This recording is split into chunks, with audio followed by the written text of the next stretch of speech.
Magandang araw pong muli sa atin sa pagpapatuloy po ng ating pinag-aaralan ng 10 Biblical Reason that Jesus is God. Nung nakaraan po ay nabanggit natin na itinuturo ng Biblia na mayroong isang tunay na Diyos. At ang pangalawa po ngayon nating pag-aaralan, ang sabi niya dito, itinuturo ng Biblia na si Jesus ay naroon na at umiiral na bago pa man ang mundo.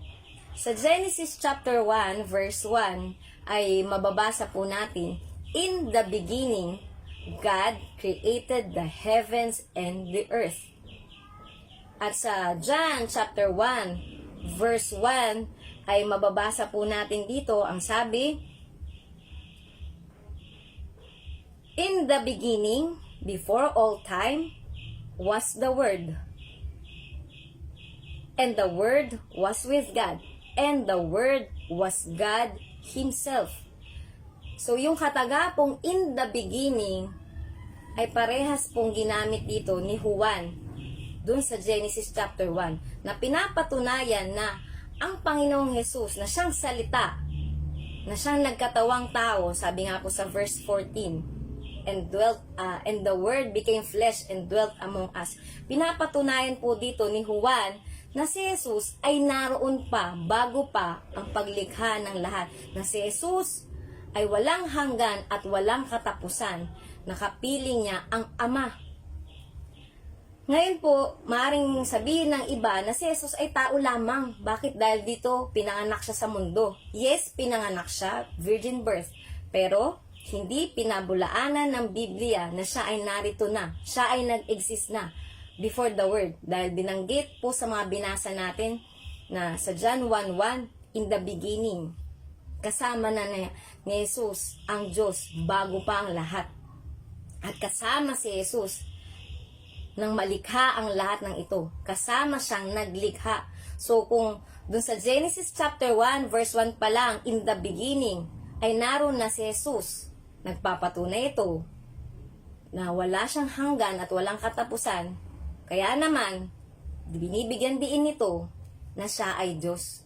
At isa pa pong verse na nagpapatunay na si Jesus ay narito na bago pa ang sansinukob, mababasa po natin dito sa John chapter 17 verses 3 to 5.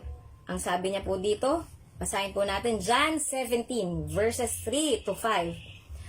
"At ito ang buhay na pinagpala at walang katapusan, ang makilala at maranasan ka, ang nag-iisa at totoong Diyos, at si Jesus ang iyong hinirang na hari, tagapagligtas na iyong pinadala.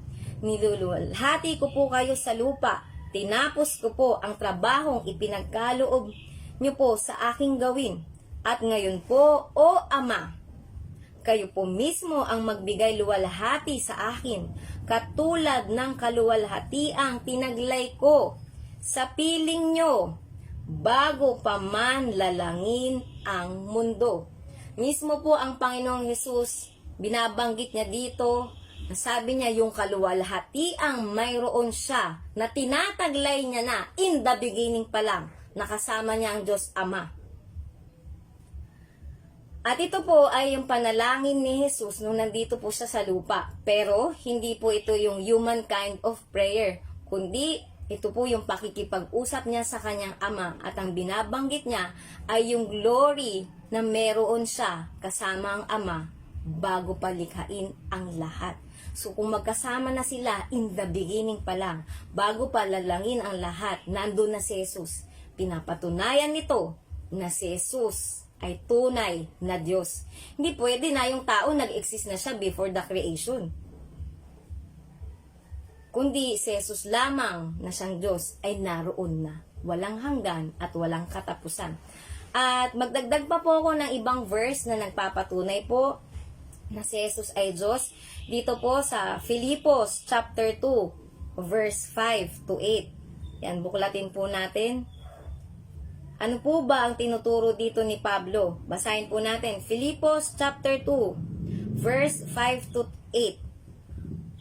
"Mangagkaroon kayo sa inyo ng pag-iisip na ito'y na kay Kristo Jesus di naman, na siya bagamat nasa anyong Diyos ay hindi niya inaring isang bagay na nararapat panangnan ang pagkapantay niya sa Diyos. Kundi bagkus hinubad niya ito at nag-anyong alipin na nakitulad sa mga tao at palibhasay na sumpungan sa anyong tao, siya ay nagpakababa sa kanyang sarili na nagmasunurin hanggang sa kamatayan. Oo, sa kamatayan sa krus. Ano po ba yung binabanggit dito ni Pablo? Itinuturo dito ni Pablo na si Jesus ay may distinct personhood sa Ama. Na si Jesus, ang sabi niya dito, na bagamat siya ay Diyos. Maraming sasabihin ng mga tao sa atin, ang sabi dito, anyong Diyos lamang. Pero hindi pwedeng mag-anyong Diyos ang tao lamang. Kundi, kaya nakapag-anyong Diyos na binabanggit siya dito dahil si Jesus mismo, siya ay Diyos, na kahit siya ay Diyos, ay hindi niya inari, kundi nagpakubaba siya up to the point of death. Na siyang kailangan tularan nating mga Kristiyano, yung pagpapakababa na yun. At isa pa pong verse na nagpapatunay na si Jesus ay Diyos nga. Baba lang po tayo ng verse 10 at 11. Dito pa rin po sa Filipos chapter 2. Verse 10, ang sabi niya, upang sa pangalan ni Jesus ay iluhod ang lahat ng tuhod ng nasa langit at nasa ibabaw ng lupa at ang nasa ilalim ng lupa, at upang ipahayag ng lahat ng mga dila na si Jesucristo ay Panginoon sa kaluwalhatian ng Diyos Ama. From these verses po na binanggit ni Pablo ng lahat ng tuhod ay luluhod, ay mababasa din po natin dito sa Isaiah. Yan, sundan niyo po ako. Isaiah chapter 45 verses 22 to 23. Yan, Isaiah 45 verses 20 to 23. Ang sabi niya, lumapit kayo sa akin at kayo'y ay maliligtas, kayong mga tao sa buong daigdig. Walang ibang Diyos maliban sa akin. Ako ay tapat sa aking pangako at di magbabago, at tutuparin ko ang aking mga pangako. Lahat ng tao ay luluhod sa aking harapan, at mga ngakong sila'y magtatapat sa akin. So dito sa Old Testament ay binabanggit ng Diyos, si Yahweh, ng lahat ng tuhod ay luluhod. At dito sa New Testament, binabanggit ni Pablo na si Jesus, ng lahat ng tuhod ay luluhod.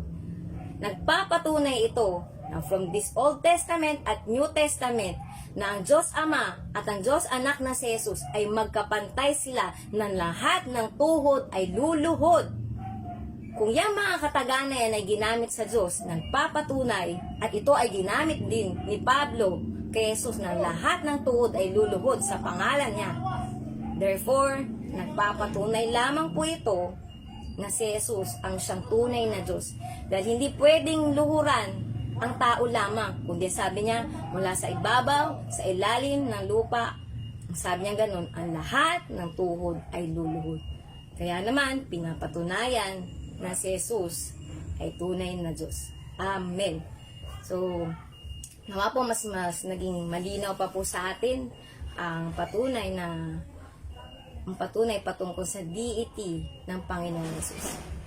Sige po, pagpalain po ang bawat isa sa atin. Salamat po.